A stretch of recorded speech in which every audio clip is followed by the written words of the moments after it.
अस्सलामु अलैकुम वरहमतुल्लाहि वबरकातुहू। नाज़रीन, स्वागत है आप तमामी नाज़रीन का आलिमी एकेडमी 92 चैनल में।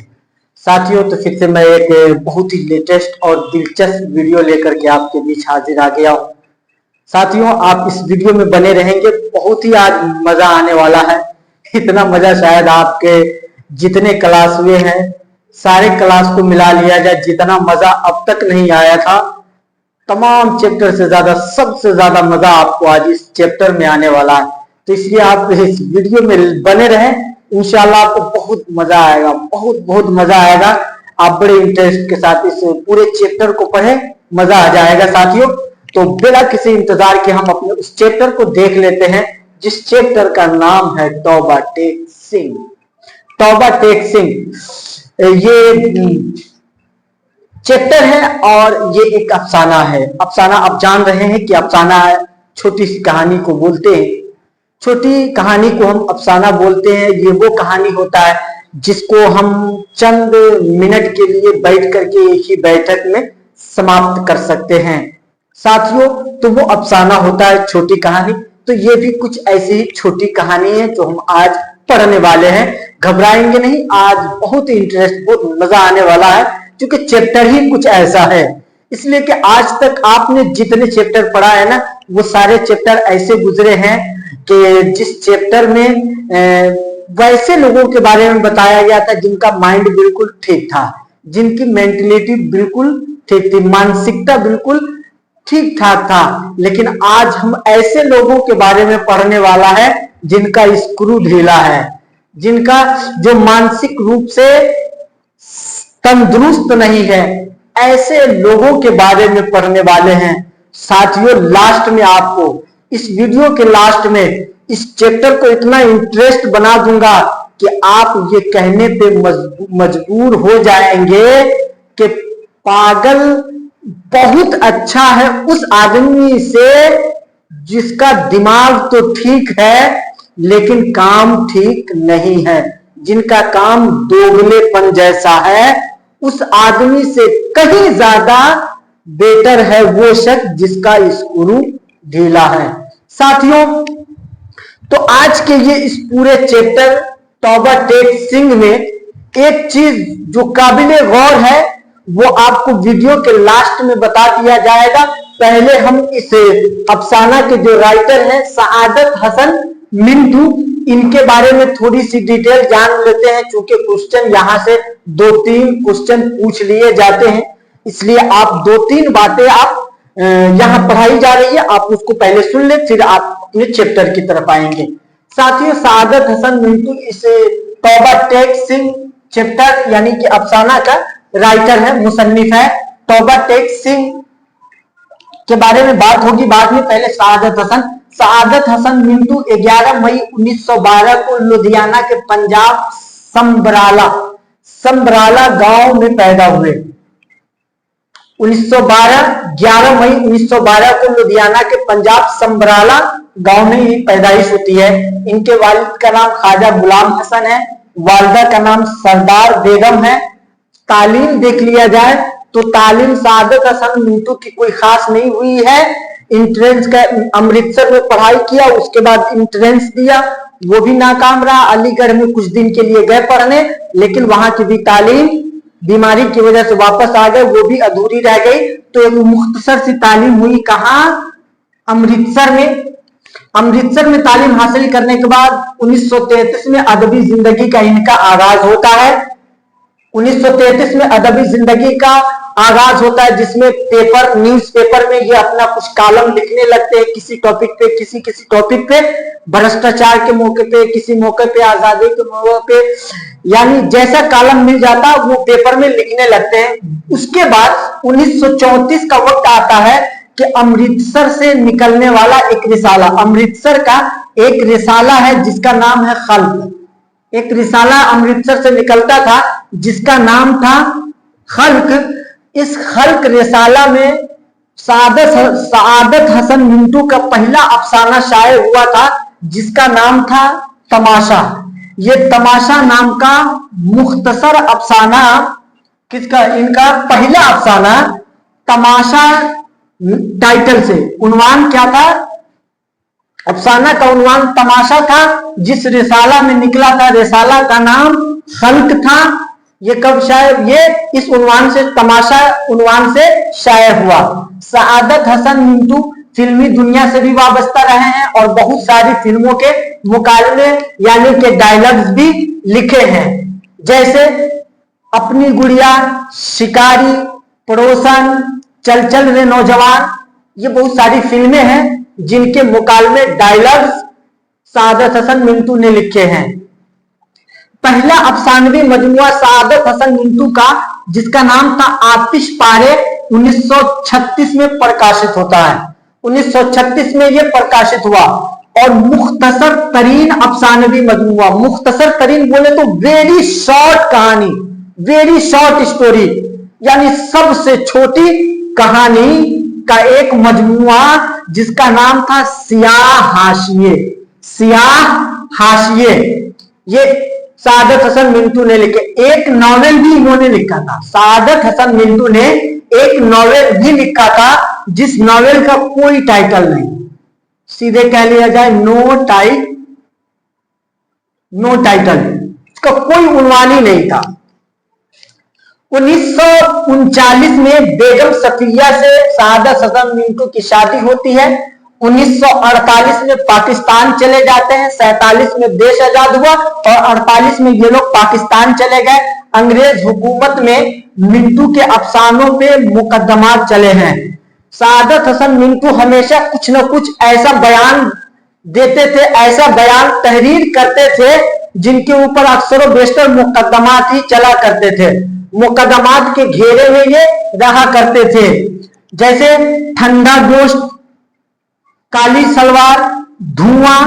ये सब वो मजमून है, ये वो अफसाने और कहानी है, जब ये लिखते थे तो भौचाल समझ जाता था और इनके ऊपर कहीं ना कहीं से कोई ना कोई मुकदमा लगा जाया करता था।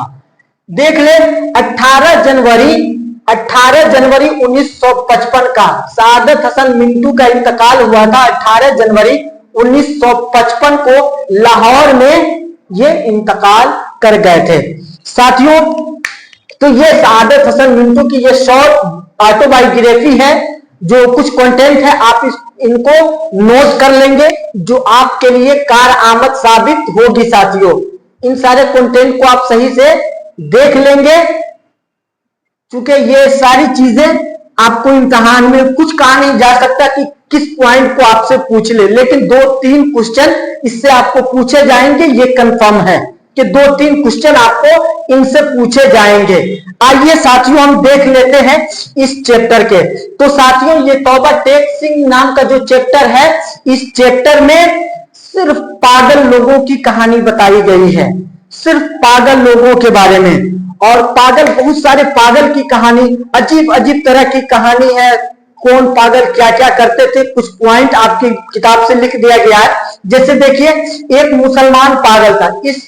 इस चैप्टर में, तौबा टेक सिंह चैप्टर में जो पागलों की कहानी बताई गई है, देख लेते हैं। एक मुसलमान पागल जो 12 साल से जमींदार अखबार, एक अखबार था जिसका नाम था जमींदार, ये अखबार पढ़ा करता था। अब जरा सोचिए, एक आम आदमी पेपर नहीं पढ़ पाता है, लेकिन ये पागल होकर के भी पेपर पढ़ा करता था, जमींदार अखबार पढ़ता था। और आइए दूसरे पॉइंट देख लीजिए।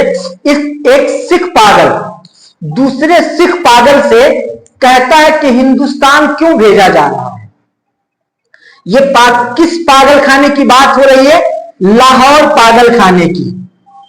लाहौर पागल खाने के अंदर ये सारी बातें हो रही है, खिचड़ी पक रही है। एक सिख पागल दूसरे सिख पागल से सवाल करता है कि हिंदुस्तान क्यों भेजा जा रहा है, तो वो कहता है उस पूरे हिंदुस्तान में मिलता है। उस पागल को जवाब ये मिलता है कि उस्तूरा जो है ना, हिंदुस्तान में मिलता है। आइए तीसरे पागल के बारे में देख लेते हैं। एक मुसलमान पागल था जो नहाते हुए पाकिस्तान जिंदाबाद का नारा लगाया। हिंदुस्तान पाकिस्तान जिंदाबाद का इतने जोर से नारा लगाया, गिरा, बेहोश हो गया।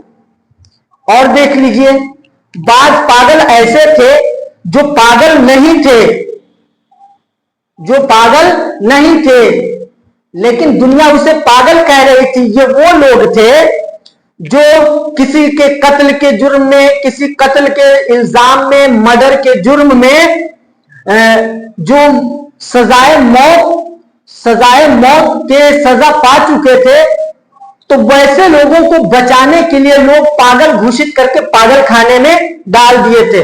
तो बाद पागल ऐसे थे जो पागल नहीं थे। और सुने,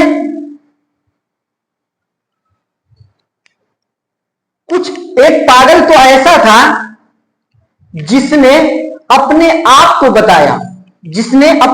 को बताया कि मैं मोहम्मद अली जिन्ना हूं। बंटवारे के बाद जो पाकिस्तान का सबसे पहला प्रधानमंत्री बना था, जिसे कायदे आजम यानी वजीर आजम कहा जाता है, तो वो जो बना था वो मोहम्मद अली जिन्ना था। तो एक पागल क्या कह रहा था कि मैं हूं मोहम्मद अली जिन्ना, जिन्हें मोहम्मद अली जिन्ना वो है जिसको कायदे आजम के नाम से लोग जानते हैं। तो इसके बारे में बताया। अब आ जाइए, एक और पॉइंट देख लीजिए। एक पागल जो झाड़ू देते देते दरख्त की टहनी पर चढ़ गया, झाड़ू लगाते लगाते दरख्त की टहनी पर चढ़कर हिंदुस्तान पाकिस्तान के नाजुक मसले पर तकरीर करने लगा। बताया जाता है कि 2 घंटा तक मुसलसल वो इस बात पे तकरीर करता रहा कि ये हिंदुस्तान और पाकिस्तान एक ही है, एक ही जड़ की 2 टहनी है। ये आपस में क्यों बट रहे हैं? इन्हें बटना नहीं चाहिए। जब एक देश बटता है, जब एक घर बटता है, तो घर की इज्जत और आबरू नीलाम होती है, इज्जतें जाती है, वकार खत्म हो जाता है। इन सारे मसले पे कि एक देश के बंटवारे में क्या क्या नुकसान सहने पड़ते हैं, इस मसले पे वो 2 घंटे तकरीर करता रहा साथियों। और देखिए, एक पागल तो ऐसा था जिसने एमएससी किया था, मास्टर ऑफ साइंस, एमएससी पास था, रेडियो इंजीनियर था। ये मुसलमान था, लाहौर का रहने वाला था। इसे एक अमृतसर की लड़की से प्यार होता है। अमृतसर जो फिलवक्त हिंदुस्तान की एक जगह है, इस अमृतसर की रहने वाली एक लड़की से लाहौर के उस एमएससी रेडियो इंजीनियर लड़के को प्यार हो जाता है। लेकिन उस लड़के को लाहौर छोड़ना गवारा न हुआ और वो अपनी महबूबा की याद में पागल हो गया। और देखिए साथियों, चेनौत के एक मोटा मुसलमान पागल मोहम्मद अली, जिसका नाम था, जो दिन में 15 या 16 बार नहाया करता था। 15 या 16 बार नहाया करता था। 15 या 16 बार नहाया करता था। अच्छे, कुछ और पागल को देख लीजिए। लाहौर का पागल जो हिंदू वकील था, एक लाहौर का पागल हिंदू भी था और वकील भी था। और देख लीजिए, उसी पागल लाहौर के पागल खाने में 2 एंग्लो इंडियन पागल थे। ये दोनों पागल इस बात पे फिक्रमंद थे कि जब हमारी हुकूमत यहाँ थी, अंग्रेजी हुकूमत थी, तो हमें ख्याल किया जाता था, हमारे हर तरीके से हमें ख्याल रखा जाता था। हमें जो है ना मक्खन लगा करके, चपाती पे मक्खन लगा करके दिया जाता था, तरह तरह की सहूलतें थी। अब वो तो हमारे सब लोग चले गए, मार के भगा दिए गए। अब हमारे साथ कैसा सुलूक किया जाएगा, कैसा बर्ताव किया जाएगा, वो इस बात को सोच सोच करके और ज्यादा फिक्रमंद थे। लेकिन इन्हीं पागलों के बीच में एक सिख पागल जिसका नाम तौबा टेक सिंह है, जिसका नाम तौबा टेक सिंह है। ये तौबा टेक सिंह, याद रखे, इसका ओरिजिनल नाम जो है ना भीषण सिंह है। भीषण सिंह इसका ओरिजिनल नाम है। ये एक सिख पागल है, इनका ओरिजिनल नाम भीषण सिंह है। इनकी तारीख ये है कि इस लाहौर जेल के पहरेदार का कहना है कि ये इस पागल का तो एक अजीब मामला था। जब ये पागल खाने के अंदर आया, आज तकरीबन 15 साल हो गए और 15 साल में चाहे दिन हो या रात हो, हमने इस पागल को न बैठते देखा है और न कभी सोते देखा है। गोया कि ये 24 घंटे पागल खाने के अंदर 15 साल तक खड़ा का खड़ा रह गया। पहरेदार का कहना, खड़े रहने की वजह से इसका पांव सूज गया था, पांव मोटा मोटा हो चुका था, लेकिन ये सोता बैठता नहीं था आराम के लिए। इस भीषण सिंह का जो गांव है, उस गांव का नाम है टोबा टेक सिंह। भीषण सिंह का गांव का नाम है टोबा टेक सिंह। और ये भीषण सिंह अपने इस गांव से बेपनाह उल्फत, मोहब्बत, अकीदत रखता था। और इस कदर इसकी मोहब्बत थी, इस गांव से इतना अटैचमेंट था, इतनी मोहब्बत थी कि उस मोहब्बत को देखते हुए प्यार से लोग भीषण सिंह छोड़ करके टोबा टेक सिंह कहने लगे थे। तो इस चैप्टर का नाम भी टोबा टेक सिंह पड़ा है। तो गोया के ये जो टाइटल, ये चैप्टर है, ये तीन चीजों का नाम हो सकता है। एक आदमी का नाम, और एक गांव का नाम, और एक चैप्टर का नाम। तीन नाम लिए बैठा है। तो इस सिख पागल की कहानी कुछ इस तौर पे है कि ये पागल हो गया, 15 साल तक खड़ा रहा, लेकिन इसके अंदर एक अजीब बात ये थी कि हर महीने इसके घर वाले इससे मुलाकात करने आते थे। तो जो मुलाकात करने इससे लोग आते थे ना, इसे पहले ही पता लग जाता था महीने का वो कौन सा दिन है जिस दिन इसके घर वाले इससे मुलाकात के लिए आएंगे। सुबह से साबुन घिस घिस करके नहाता था, खूब साफ सुथरा कपड़ा पहनता था, बालों में कंघी करता था, सज सवर करके तैयार रहा करता था, बिल्कुल तैयार होकर के अपने आने वाले, घर से आने वाले लोगों से ये मिला करता था। साथियों, तो ये टोबा टेक सिंह, ये इनका मामला था, जिंदगी गुजरती रही, लेकिन ये बिल्कुल शांत रहता था, बिल्कुल शांत। इससे किसी पागल को कोई तकलीफ न पहुंचती, न तो उस पागल खाने के जेलर को, न उस पागल खाने के पहरेदार को, न चौकीदार को, किसी को कोई तकलीफ नहीं होती थी। लेकिन जब भी कोई इससे हिंदुस्तान और पाकिस्तान के बंटवारे के मामले में पूछता और बातें चलती, तो ये चुपचाप बगल में बैठ करके सुनता, और कोई इससे सवाल करता तो इसकी जबान से एक लफ्ज निकलती थी, एक लफ्ज क्या, पता नहीं कितने लफ्ज है जिसका कोई माना नहीं है, कोई माँ का लाज इसका माना नहीं बता पाएगा। ये देखिए, इस टोबा टेक सिंह की जबान से ये लफ्ज, ये अल्फाज सब निकलते थे, ऊपर दी, गुड़गुड़ दी, एंकस दी, बेंधिया नादी, मंगदी दाल, आपदी लालटेन। इसकी जबान से निकल, ऊपर दी, गुड़गुड़ दी, एंकस दी, बेंधिया नादी, मंगदी दाल, ऑफ दी पाकिस्तान। कभी कभी ये बोलता, ऑफ दी तक सब बोलता, ऑफ दी तक जब भी बोलता, लेकिन कभी कहता ऑफ दी के बाद लालटेन, कभी कहता ऑफ दी के बाद पाकिस्तान गवर्नमेंट, कभी ऑफ दी के बाद टोबा टेक सिंह, टोबा टेक सिंह।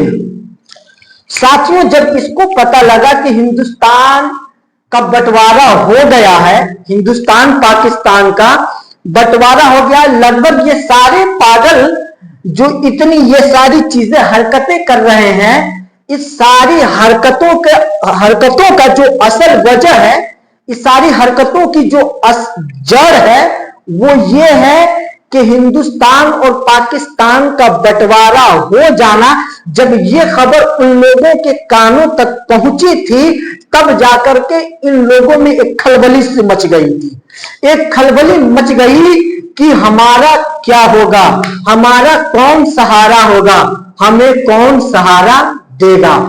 आप सोचे, हिंदुस्तान और पाकिस्तान के बंटवारे से इन पागलों का ऐसा हाल हुआ कि ये लोग बर्दाश्त नहीं कर सके, परेशान थे, बेचैनी का आलम था। लेकिन एक सही सालिम इंसान ये न समझ पाया कि जब एक देश का बंटवारा होगा तो देशवासी को किन किन परेशानियों का सामना करना पड़ेगा। साथियों, तो और आगे देख लेते हैं। इस भीषण सिंह का एक दोस्त है जिसका नाम है फजलेद्दीन। एक दोस्त है फजलेद्दीन।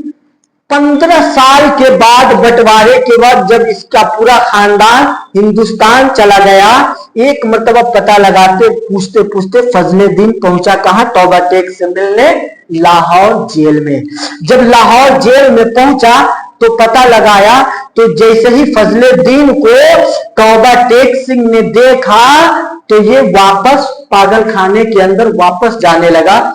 चौकीदार ने कहा, आओ, ये तुमसे मिलने के लिए आया है। किसी तरह से मनाया गया तो बात करने के लिए आया। फिर फजलेद्दीन से इसने पूछा कि मेरे घर के लोग कहाँ हैं? फजलेद्दीन ने इसे बताया कि तेरे घर के सारे लोग हिंदुस्तान चले गए हैं और तेरी बेटी जिसका नाम था रूप कौर, तो जैसे ही अपनी जबान से रूप कौर बोल करके चुप गया, तो फिर तौबा टेक सिंह ने कहा कि हाँ, रूप कौर क्या रूप कौर? तो कहा, रूप कौर भी अब तुम्हारे खानदान के साथ ये भी हिंदुस्तान चले गए हैं, तुम भी ठीक होकर के हिंदुस्तान चलोगे। और कहा कि तुम्हारा जो भाई है बलेयर सिंह और विधावा सिंह, ये दोनों भी कहां चले गए हैं? पाकिस्तान चले गए हैं। तो साथियों, ये जो तौबा टेक सिंह गांव है, ये हिंदुस्तान के अंदर नहीं, ये पाकिस्तान के अंदर है। तो लोगों में खलबली मची हुई है। इसी बीच में ये तारीख रख दी गई कि फला दिन हिंदुस्तान के पागल जो लाहौर के पागल खाने में है, यानी हिंदू और सिख पागल, उसे हिंदुस्तान भेज दिया जाएगा, और जो हिंदुस्तान के पागल में मुसलमान पागल है उसे लाहौर के पागल खाने में भेज दिया जाएगा। तो साथियों, कुछ ऐसा ही होता है। लेकिन वो दिन आता है जिस दिन एक दूसरे को तबादला करना था। उधर से भी पागल खाने से गाड़ी आई, इधर से भी पागल खाने से गाड़ी आई। उसी बॉर्डर पे हिंदुस्तान में रहने वाले पागल इस तरफ, पाकिस्तान में रहने वाले पागल उस तरफ थे। बस ये था कि उस पागल को वहां से उतार करके यहां किया जाता, यहां से वहां किया जाता। जब पागलों को गाड़ी से उतारा जाता तो बड़ी आसानी के साथ उतर जाते, लेकिन फिर जब उसे ही दूसरी गाड़ी पर चढ़ाने की बारी आती तो भगदड़ से मच जाती थी। भगदड़ से मच जाता था, चाहे लेडीज हो जेंट्स हो, दोनों से भगदड़ मच जाता था।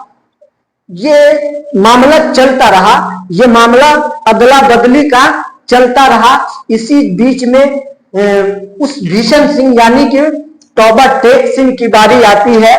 इन्हें उतारा जाता है और रजिस्टर से नाम काटने के लिए और उस तरह रजिस्टर में नाम लिखने के लिए करीब ले जाया जाता है। नाम पूछ करके जब नाम काटा जाता है तो उस नाम लिखने वाले से भीषण सिंह कहता है कि आप ये बताओ कि तौबा टेक सिंह हिंदुस्तान में है या पाकिस्तान में है? तौबा टेक सिंह हिंदुस्तान में है या पाकिस्तान में है?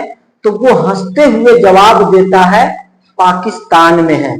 जैसे ही इस बात को वो सुनता है, वो वहां से भागने की कोशिश करता है। लोग पकड़ते हैं, लेकिन पकड़ते हैं तो वो चुपचाप अपनी जगह खड़े हो जाते हैं। अपनी जगह पे वो चुपचाप खड़े होते हैं। तो जब खड़ा वो हो जाते हैं तो फौजी की तरफ से, वहां पे जो अफसरान वगैरह होते हैं, अफसर लोग, उन लोगों का कहना होता है कि इस आदमी से आज तक किसी को कोई तकलीफ नहीं पहुंची है, ये भागना भी नहीं चाहता, इन्हें छोड़ दो। ऐसे खड़ा हो गया जैसे कोई ताकत नहीं हिला सकती, और वहां से वो हिला भी नहीं। शाम हो गए, सुबह होने वाली थी। सुबह के वक्त में एक बड़ी तेज की चीख निकली और धड़ाम की आवाज आई। चारों तरफ से लोग दौड़े, सारे अफसरान दौड़े, और तो जैसे ही दौड़े तो देखा कि 15 साल से न झुकने वाला आदमी, न सोने वाला आदमी, न लेटने वाला, न बैठने वाला, आज औंधे मुंह जमीन पे पड़ा हुआ है, और जिस जगह पे वो पड़ा हुआ था वो न वो हिंदुस्तान में वो जगह न हिंदुस्तान में आ रही थी और न ही वो जगह पाकिस्तान में आ रही थी।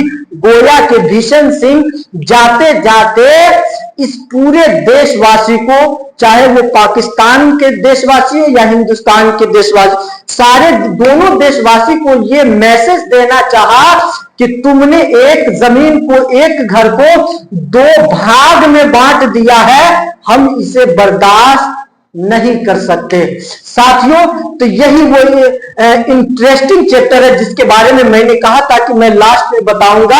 अब फैसला आप करके बताइए कि एक हिंदुस्तान और पाकिस्तान के बंटवारे से एक पागल के दिल में ये फीलिंग है, ये एहसासात है, तो जिनका माइंड बिल्कुल सही है उन लोगों ने ऐसा किया, तो आप उनके बारे में कैसा कहेंगे। साथियों, तो ये हमारे देश के नेता है जो अपने मफाद के लिए जब चाहे जो चाहे करा दे।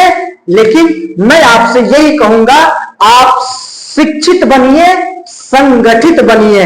आप शिक्षित बनेंगे और संगठित बनेंगे तो दुनिया की ताकत आपको नहीं झुका पाएगी। उम्मीद करता हूं साथियों कि आज की ये वीडियो आपको पसंद आई होगी। अगर आपको पसंद आई हो तो वीडियो को लाइक कर दें, ज्यादा से ज्यादा शेयर कर दें, और जो लोग इस चैनल से अभी तक नहीं जुड़े हैं, आप सारे लोग इस चैनल से जुड़ जाएं और इस चैनल को सब्सक्राइब करके बेल आइकन को दबा दें ताकि हर रोज आने वाली वीडियो सबसे पहले आप तक पहुंचे।